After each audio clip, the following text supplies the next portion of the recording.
I'd like to call the City Council meeting of August 26th to order. Roll call, please. Alderman Cameron. Here. Alderman Anderson. Here. Alderman Morgan Adams. Here. Alderman Dash. Here. Alderman Dolick. Here. Thank you. Please stand for the pledge.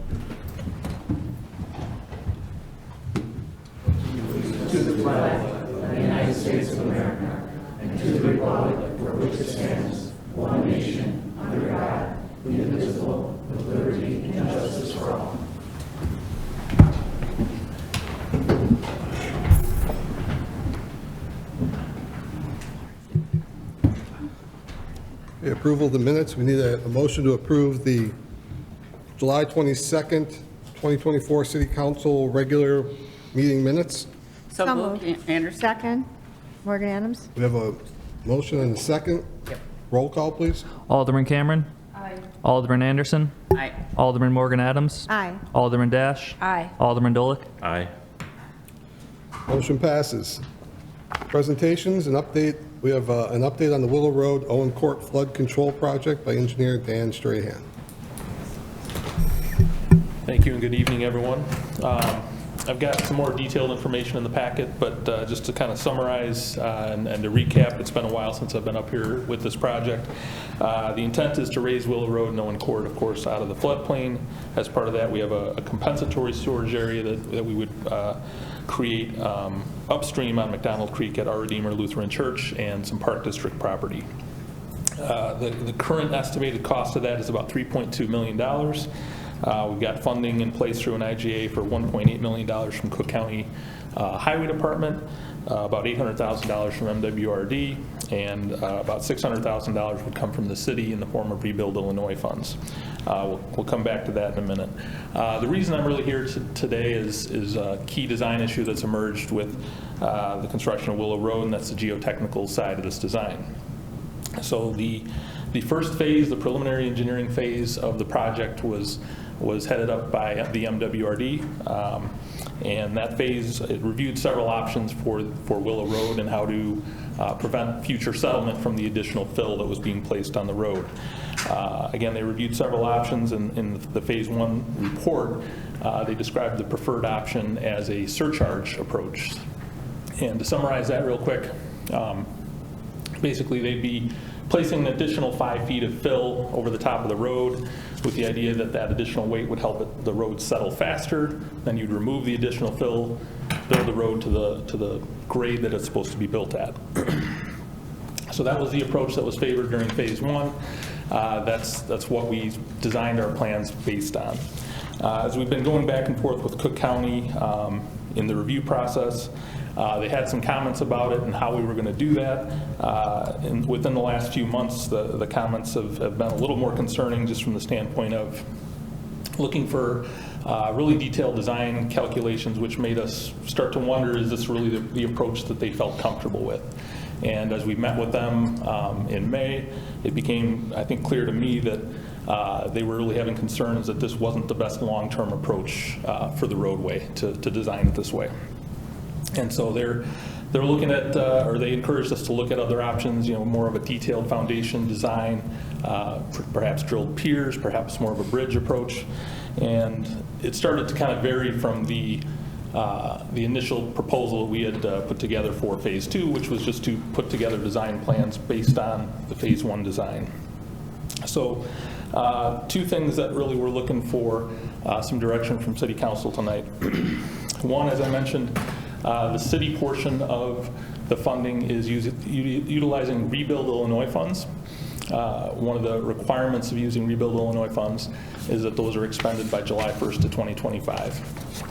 So as the project continues, if it were to continue as one project, I'm concerned that we wouldn't finish the project and expend those funds by July 1st of next year.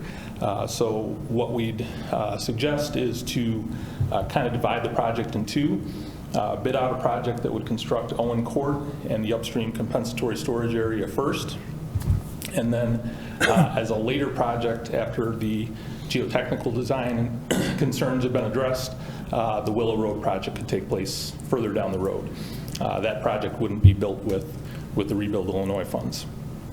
The other issue, as it's outlined in the agenda, in the packet materials, we've incurred a lot of additional costs because of this back and forth and because the geotechnical analysis has been more detailed than what was initially thought.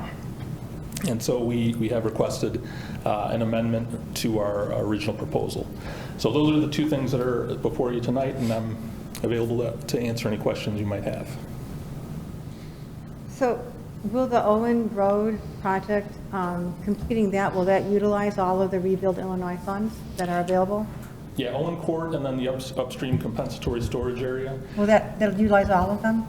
It will utilize the city's contribution to the project. Yeah, rough costs. With the Rebuild Illinois funds or without? It would utilize the Rebuild Illinois funds. It will, correct. okay. So that's what's considered our portion, Those are the city's because the other costs. ones are Cook County and MWRD. Right. So the IGA kind of considers it one big project. It doesn't necessarily divide up costs that way. But the way it works out, the comp storage and Owen Court end up being around $700,000, $800,000, right in the neighborhood of that Rebuild Illinois contribution. And then the rest of it, the Willow Road portion, is the lion's share of the work. So how will that impact on the city's contribution, if any, to the Willow Road side of the project? So we would coordinate with Cook County and with MWRD as this moves forward.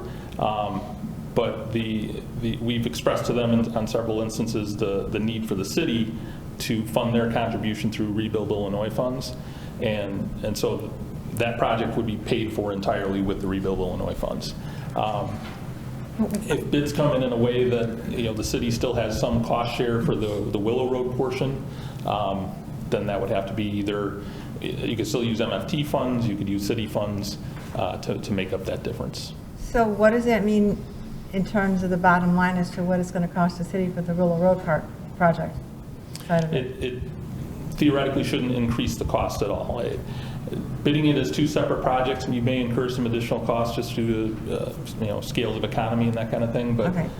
It's still the same project as it would be. But I mean, the otherwise. difference of it being a bridge versus being just culverts, I mean, that's going to change the project, I'm sure. Right, So- and so if that substantially changes, if our geotechnical analysis, we get into the weeds and it turns out, the surcharge approach just isn't going to work and we have to drill piers 40 feet deep to support the road and the culvert system, we would have to rework the IGA. And the county and MWRD are aware of that, and their contributions would have to increase because it's not a city road. And we still have the off-ramp. And we do have an off-ramp baked into the IGA that if costs escalate beyond what the city can bear in their budget, we can terminate the agreement. So what's the likelihood that the culverts are going to be sufficient? I think it's likely that it will at least, that the schedule will take us beyond, the July 1st deadline. It's hard to speculate. My guess is the city, that Cook County's not going to necessarily want to build a $5 million bridge on Willow Road. So I think they're going to want to find, the county's going to want to find an approach that allows us to utilize this design approach to some extent, and maybe it's some partial drilled piers to help support everything.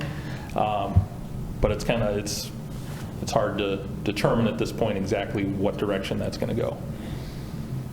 But this will also delay the Willow Road project from being completed, correct? Correct. I think it will. Not the separation, but the fact that IDOT, or was it IDOT or the county? that Cook changed- County. County. The county changed their mind on how they want that to go in. That's what's going to delay the project. Correct. This just doesn't delay Owen and the compensatory storage. Right, so this action will help ensure that Owen and the compensatory storage projects gets done on time and can utilize those Rebuild Illinois funds. So when do you anticipate that the Willow Road project will be worked on and completed? We're still gonna pursue it on a parallel path. Okay. And, if I'm surprised and the geotechnical analysis is better than thought and the project's ready to be bid next spring with this, we could still bid it as one project. I just don't think we're gonna get there. And if the Owen Court work and the compensatory storage get constructed, but then ultimately the improvements to Willow Road never happen, are we still gaining value from those other two improvements? I think we are, yeah, we're definitely gaining value with Owen Court, bringing that out of the floodplain. And then the compensatory storage is just it's additional storage upstream, so there's a benefit from a floodplain standpoint. And there's a potential future project with the outflow north, too, that would be Correct. benefit Yeah, from the that's compensatory in the storage. long-term budget as well, is seeking out another outlet for Hillcrest Lake. But you don't see any reason why we wouldn't be doing the Willow Road project, am I correct? I don't. As you kind of alluded to, there's a chance that the geotechnical analysis takes us down a path that's a more expensive approach, and there may need to be, reworking the IGA, but I don't think that project's going to be abandoned, no. Thank you. Sure. Any other questions? And that's all outlined in your resolution here. Correct. Okay, thank you. Yep. Thank you, Dan. We have no appointments, confirmations, or proclamations. Did anybody submit a request for a public comment on agenda matter? No? I'll ask out there anyway, just if anybody has any comments on things on the agenda, or, okay. No? All right. We have no consent agenda either. No old business, but we have a lot of new business and a lot of reading. So we'll start with item 9 under new business. A, Resolution R2425, staff memo and resolution granting final plat for Solemn's Clare Estate subdivision consolidating 515 and 601 Clare Lane into a single lot. Need a motion to approve? So moved. Second? We have a motion and a second. Dan, did you want to comment at all? Just a, Thank you, Mayor, City Council. This is a situation where the owner has two lots adjoining each other, but they were built in two separate subdivisions, and he wanted to consolidate them to enjoy the benefit of a large lot. It just so happens that the city has a water main that goes right through the middle and some sewer lines and storm sewer structures, and we did get the appropriate easements for those with that. Staff engineer concurred, and the PZBA voted unanimously to approve the subdivision. any questions? Do we have a motion and a second? Roll call, please. Alderman Cameron. Aye. Alderman Anderson. Aye. Alderman Morgan Adams. Aye. Alderman Dash. Aye. Alderman Dolick. Aye. Motion passes. Item B, Resolution 2426, staff memo and resolution seeking city council support for the application to the Illinois Department of Transportation for the Illinois Transportation Enhancement Program for the Camp McDonald Sidewalk Project. Need a motion to approve? So moved, Anderson. Second, Cameron. We have a motion and a second? Want me to? Yeah. Thank you, Mr. Mayor. As the council may remember, previously we've had two resolutions come before you, both for Invest in Cook grants. The first grant was for Phase 1 for Camp McDonald Road, and then we're lucky enough with Scott Britton's help to get a Phase 2 Invest in Cook grant. So we're finishing up Phase 1 now. Phase 2 will be next year. And this is following the same procedures, successful procedures, I might add, that we've used for other sidewalks like Wolf Road, where staff combines or stacks grants upon grants upon grants so that we get the best bang for our buck. This ITEP grant would be approximately, I think it's 80%. That would be for the construction and Phase 3 engineering. So this is standard protocol when we're going to apply for a grant like the Illinois Transportation Enhancement Program grant, where we just want to show the council's support for it. Okay. So we have a motion and a second. Any questions? Roll call, please. Alderman Cameron. Aye. Alderman Anderson. Aye. Alderman Morgan Adams. Aye. Alderman Dash. Aye. Alderman Dolick. Aye. Motion passes.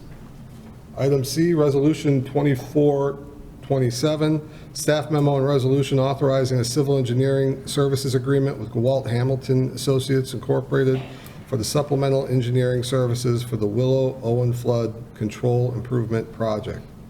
Need a motion to approve? So moved, Morgan Adams. Second, Anderson. We have a motion and a second. This was just talked about. Any questions, any further questions? Roll call, please. Alderman Cameron. Aye. Alderman Anderson. Aye. Alderman Morgan Adams. Aye. Alderman Dash. Aye. Alderman Dolick. Aye.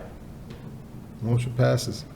Item D, Resolution R2428, staff memo and resolution authorizing the approval to separate Owen Street and compensatory storage from the Willow Owen Flood Control Improvement Project and a local funding commitment with the Motor Fuel Tax Rebuild Illinois funding for a separate Owen Street and compensatory storage flood control project. Need a motion to approve? So moved. Second. We have a motion and a second. Any questions or discussion? Roll call, please. Alderman Cameron. Aye. Alderman Anderson. Aye. Alderman Morgan Adams. Aye. Alderman Dash. Aye. Alderman Dolick. Aye. Motion passes. Item E, Resolution R2429, resolution approving an agreement with Sky Harbor LLC for payment in lieu of hotel, motel tax, and gaming taxes. With a motion to approve? So moved, Morgan Adams. Second, Anderson. We have a motion and a second. Any questions? We'll just give a, spent the last, month on this with the airport and Sky Harbor. But basically, what this is about is the airport, or Sky Harbor purchased the hotel that is adjacent to the airport property and wants to incorporate that into the project. And by doing so, we'd forever lose the hotel tax and the gaming tax that comes from there. And this is an agreement for Sky Harbor to make the city whole for that portion, because once it's sold to them, it'll eventually become part of the airport property, and we would not have the ability to get that again if it goes away. So this is just an agreement between Sky Harbor and the city to receive a payment in lieu of those taxes that were going on, that were in place there. So took a while.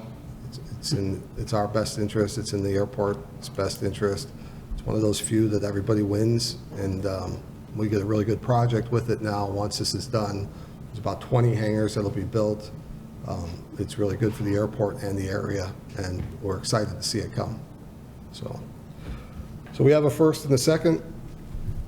Roll call, please. Alderman Cameron. Aye. Alderman Anderson. Aye. Alderman Morgan Adams. Aye. Alderman Dash. Aye. Alderman Dolick. Aye. Motion passes. Item F, ordinance O2417, liquor license request, and ordinance increasing the number of A liquor licenses from 9 to 10, full liquor Monday through Thursday from 8 a.m. to 2 a.m., Friday and Saturday 8 a.m. to 3 a.m., and Sunday from noon until 2 a.m.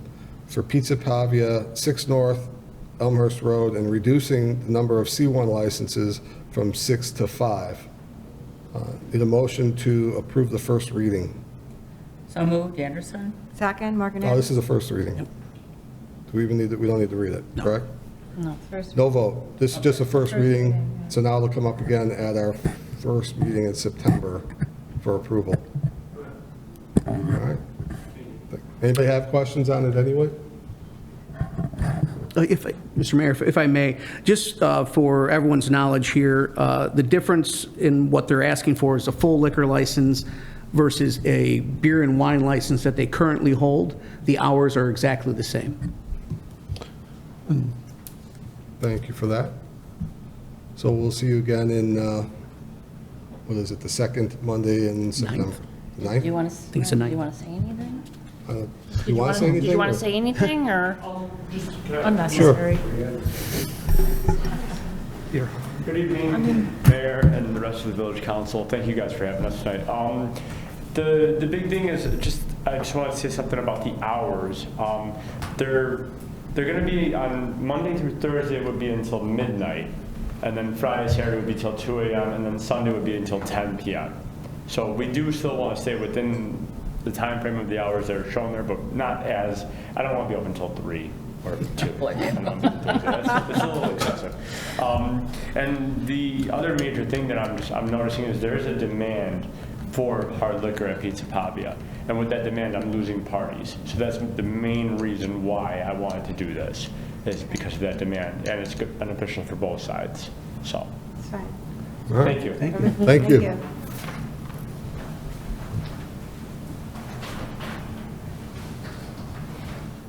Okay, item G, this is a request for the waiver of the first reading for ordinance 02418, staff memo and ordinance granting certain variations for a covered porch addition at 106 West Ridge Avenue into the required front yard. This is the request to waive first reading, so we need a motion to approve. So moved, Morgan Adams. Second, Cameron.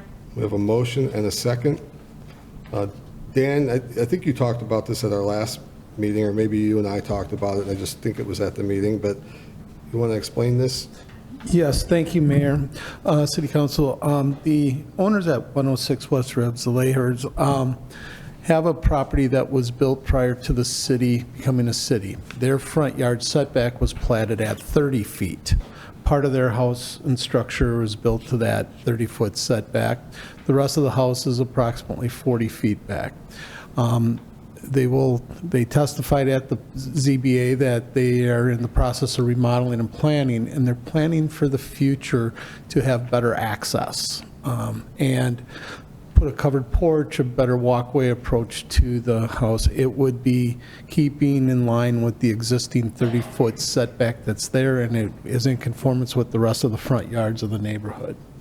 So the ZBA did recommend unanimously to approve the variations, and that's and then they are also, I think in your packet there was a request for the waiver due to trying to get plans in so they can get work started yet this season.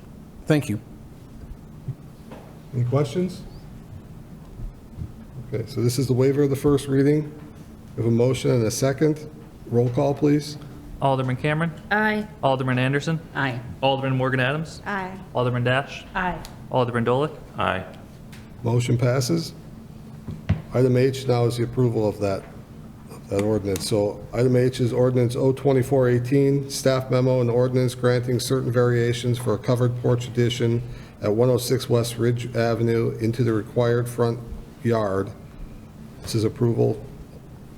This is the second reading. Need a motion to approve? So moved, Morgan Adams. Second. We have a motion and a second. Any questions? Roll call, please. Alderman Cameron. Aye. Alderman Anderson. Aye. Alderman Morgan Adams. Aye. Alderman Dash. Aye. Alderman Dolick. Aye. Motion passes. So they can come see you, Dan, and Yes, let's get your plans ready for permit now. And then I'll have a copy of the signed ordinance later this week.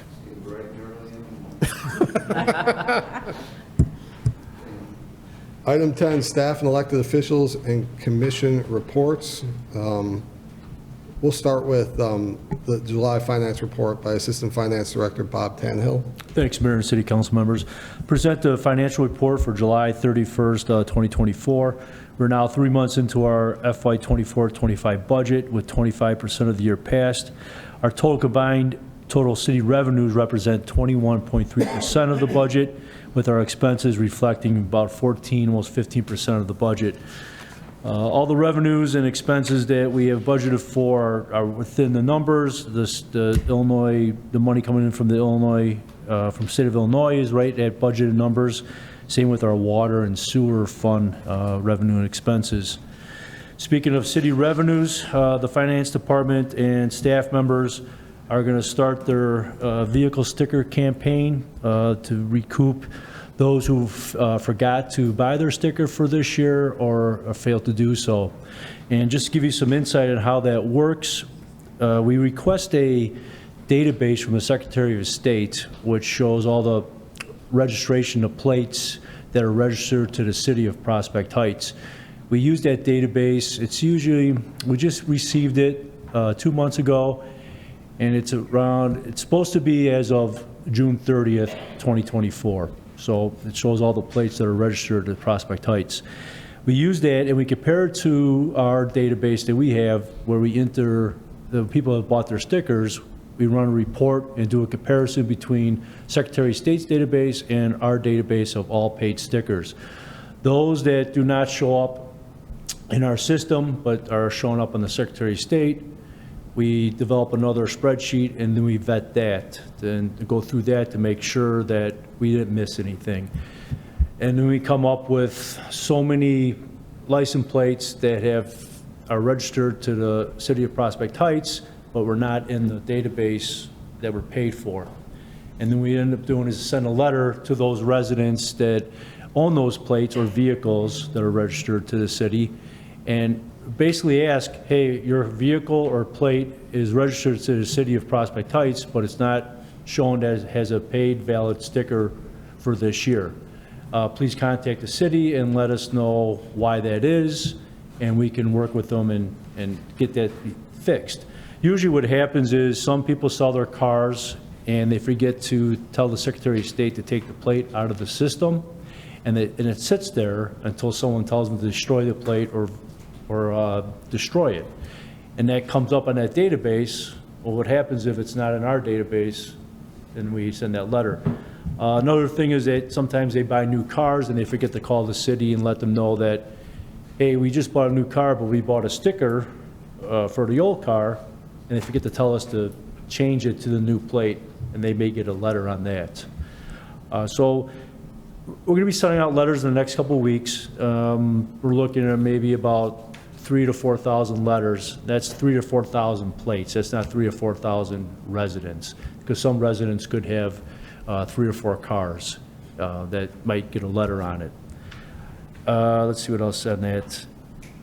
So basically, the first letter is going to be a warning, a citation type thing that you come in and talk to us and tell us the status of why it's coming up like this, and then we will work with that resident and get it fixed. There might be a couple that, hey, we did buy the sticker, that might slip through the cracks on that. We just want the patience of the residents when they come in. We're here to fix it, here to work with the residents to make sure we get the correct information put into our database on the stickers.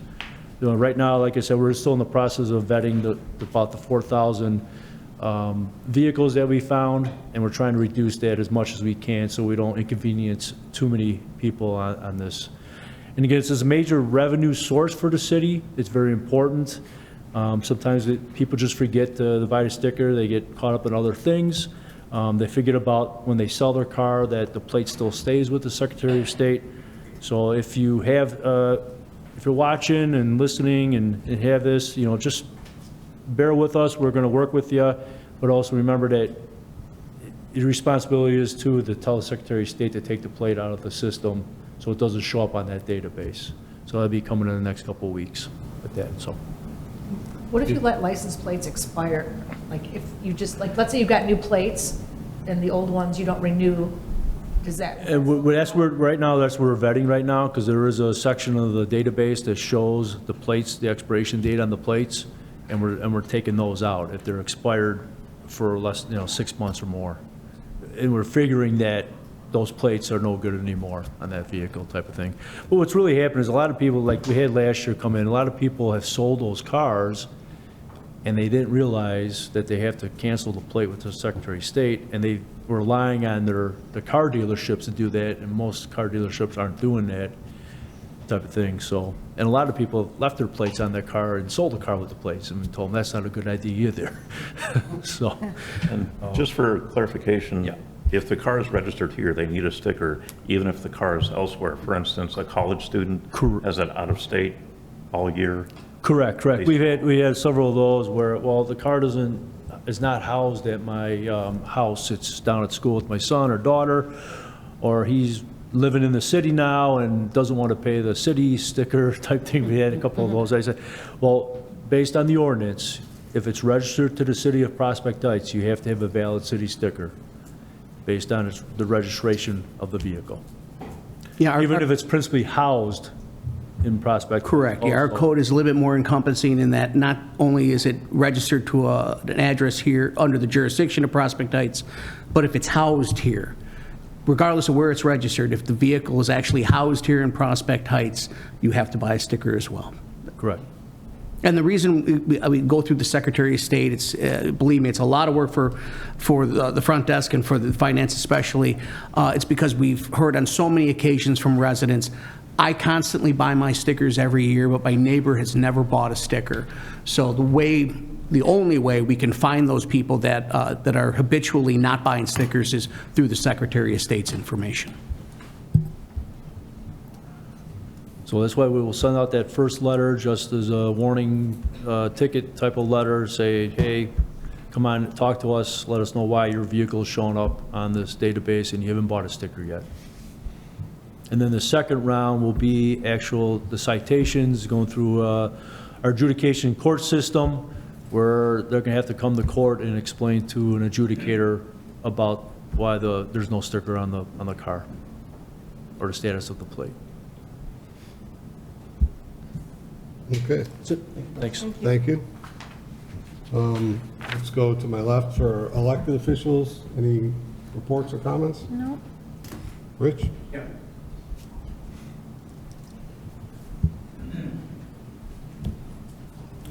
Just a little bit of update on PHTV. We had a couple of phone calls from people that mentioned that our audio was really, really low on the Astound broadcast of our cable channel. And so we have rectified that. We finally got a hold of the right person at the head end, and he twisted a knob, and obviously now it's back to normal. So, but we've had problems with them in the past. That WOW is actually the new version of what used to be called Wide Open West. Astound is the new version of what Wide Open West used to be. Just like Xfinity is now the new version of Comcast as far as marketing. But we broadcast on 3 different cable providers, Astound, Xfinity, and AT&T. And just like at this moment, we're broadcasting live on all 3 of those outlets, and then we record the meeting and we rebroadcast on all 3 of them periodically on our broadcast schedule. So that's the gist of it. I just wanted to make note of the fact that the audio should all be perfect on, well, as perfect as it can be on all 3 of those channels. And if anybody has any issues or notices anything wrong, picture or audio, please call us at the city, and extension 226 goes right to Patrick, and he would be the one to take the call and look into what's really wrong. So, any questions about any of that? That's all I have. Thank you. Thank you. Any elected on my right that have a report or comment? No? On my right from staff, Mark, Dan? Just a quick reminder, we are still in our busy construction season, so please be patient. We are still running at about 3 weeks of plan reviews right now instead of our normal 2 weeks. We're trying to get them out as quickly as possible. So going into the fall, if you have last-minute projects, please remember you need to plan ahead to allow us time to help you get the job done right. We have a lot of people that go, well, can I get it by Saturday? And it's a Thursday, and the answer is going to be no. So just so everybody has an understanding. Thank you very much. Peter? Sure. Thank you very much, Mr. Mayor. As the council may remember, we sent out for the past 2 weeks now in the administrator's report just a briefing about website update. About 2 months ago or so, the city was approached by our current website provider, Civic Plus, that through our maintenance fee with them, or our maintenance program with them, we're entitled to an upgrade, or I shouldn't say an upgrade, a redesign. And the way it's explained to us is that it's kind of like a new coat of paint. We're not going to redo the website. It's just going to get a fresher look, and we'll be able to update it possibly with some things that maybe were more money back 8 years ago when we originally did the website, but now are kind of commonplace. Right now, our deputy clerk, Lloyd Austin, is taking the lead on that. So you'll be receiving, I'm sure, updates going forward. We're waiting on, balls in Civic Plus's court right now. We're waiting to see the next steps on moving forward. But Lloyd should be providing updates and drafts just to see, so we can get an idea of what the council likes as far as the redesign. It's, like I said, it's going to be limited, kind of like a fresh coat of paint, but we want to make sure that the council is happy with whatever decision's being made. So that should be coming soon. Thank you. Thank you. Staff on my left, Chief? Sure. The only thing I have, our Prospect Heights Police Department Facebook page was hacked. Facebook does nothing to help us recoup. So we have a new Facebook page, and police department, not to be confused with the cities. So please follow us. We always give up-to-date street closures due to accidents, lost found animals, events, job openings. So it's very good, valuable information almost daily. So please, if you followed our old page, please follow us on our new page. Thank you. Thank you. Nothing?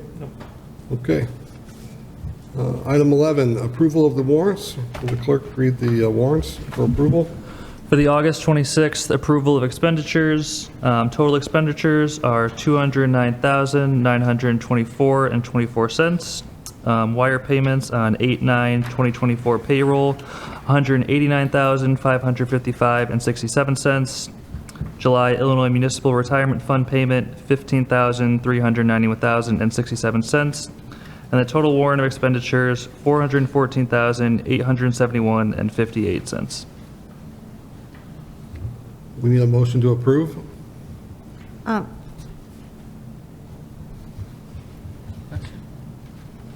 Anybody want to approve it? So moved, Anderson. I thought I thought she was going to say I something. do, but I think I, We have a second? I'll make Second. the motion to approve as presented.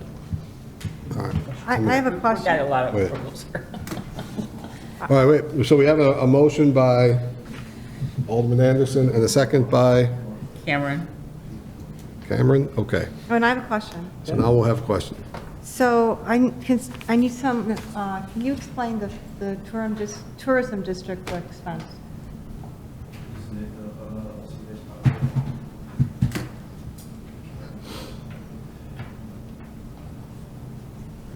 The 42,828.06? Yeah, the flock cameras. Oh, okay. All right, thank you. Any other questions? We have a motion and a second. Roll call, please. Alderman Cameron. Aye. Alderman Anderson. Aye. Alderman Morgan Adams. Aye. Alderman Dash. Aye. Alderman Dolick. Aye. Motion is approved. Item 12, public comment on non-agenda matters. Did we receive any? Nope. Anybody have any comments? No? Okay.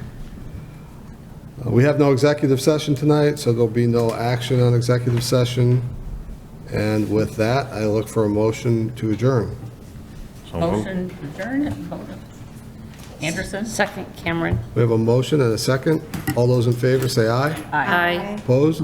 We are adjourned.